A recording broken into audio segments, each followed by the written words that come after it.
I loved playing with him. That was a game that we both loved to play. A love of the game shared between father and son, Mike Harris Jr. has fond memories of his time with his dad. When I was younger, we was active, very active. We would go place to place. I think Hooters was our favorite place to go. So his family remembers young Mike's father as the life of the party, even if it meant he was the last to arrive. He's the one that likes to be the last one coming the door because he wants everybody to ooh and ah over him. And it was in those times his family shared plenty of laughs. His laugh was the biggest one. He had the most craziest laugh to me. It made me smile. He was always had this laughter that would just crack you up. It was like if you heard that laughter, you knew he was around. Mike Sr. played basketball at Jeffersonville High School. His coach and teammates were like a second family. Mom, Coach Broughton's gonna take us over his house. I'm gonna eat dinner with him. I'm like, okay, Mike, but you can't do this every night. You got to come home. Mike Sr.'s basketball career would take him north to Terre Haute and Indiana State University. An example that showed Mike Jr. his passion for the sport could lead him just as far. Basketball, even though it's just a game, it's more than that to me. Because it's my memory of him. And that memory can go on for the rest of my life. 10 years old at the time, life was just beginning for Mike Jr.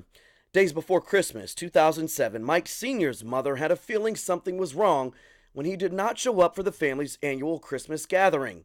At home later that night, a knock at the door. I walked to the door and I seen two detectives at the door. And I said, I don't want to hear it. Whatever it is you got to tell me, I don't want to hear it, because I knew that was not a good sign. Sherry could not escape the news. Her son had been murdered. Mike Jr. was there with his grandmother. The bad news was kept away from him. But when relatives started to show up at the house, their feelings could not be hidden. I remember my grandmother was in the room, well, I guess with one of her sisters, and they was holding each other crying. Everybody was just crying. I didn't know what happened. Metro Police say it was in the middle of the day on a Saturday afternoon when they got the call for a suspicious vehicle. It was in the area of 17th and Plymouth Court in the Russell neighborhood. Mike Sr.'s body was found inside a vehicle parked behind the Plymouth Court apartments. Did he know somebody over there? Did somebody have him meet him over there? I don't know. Obviously something had to, push him over there. I don't know why or who would have done what they did for whatever reason. I don't have a clue. Detectives canvassed the area hoping to find clues or a witness that could give them some answers. There's a sense of loss that, that comes along with, not only do they lose their loved one, but not knowing exactly why. And we want to try to provide that. It was the next day Mike Jr. learned what happened to his father. And took my mother to tell me that my father passed away. I cried instantly. I didn't know what happened. I was probably the only one, and it just really just hit me hard. Because really just losing my best friend was the biggest thing. For the next few years after his father's death, Mike Jr. felt broken.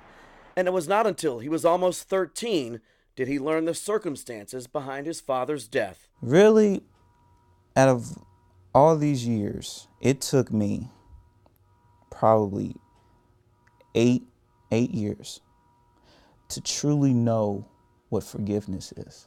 And I realized that if I forgave this person, it would release everything from me and I would move on. Now, is it still painful? Yes, of course. But it's not going to hold me back. Nearly a decade after the murder, detectives still visit the area where it happened because crime scene photos in a file don't always paint a clear picture. And so this is it. It is. As you can see now, it's obviously things have been let go. It appears to be abandoned, the units and stuff, but this was occupied at the time. This was a little bit more well maintained at the time. The apartment building there is empty now. Dozens of potential witnesses have moved on, but for homicide detectives, the case is never complete until there's an arrest. There's no free pass. This is a murder. And we'll never quit on it. I understand that it's hard to come forth and truly come out and say that, oh, this person did it. But truly, as a community, do you really want to stand back knowing that you know what happened, you just want to be that person and just stand back. Even if you do wrong your whole life, you did wrong. That one moment that you want to decide to do good will reflect who you are later on in your life. For the I-Team, Derek Rose, WHAS 11 News.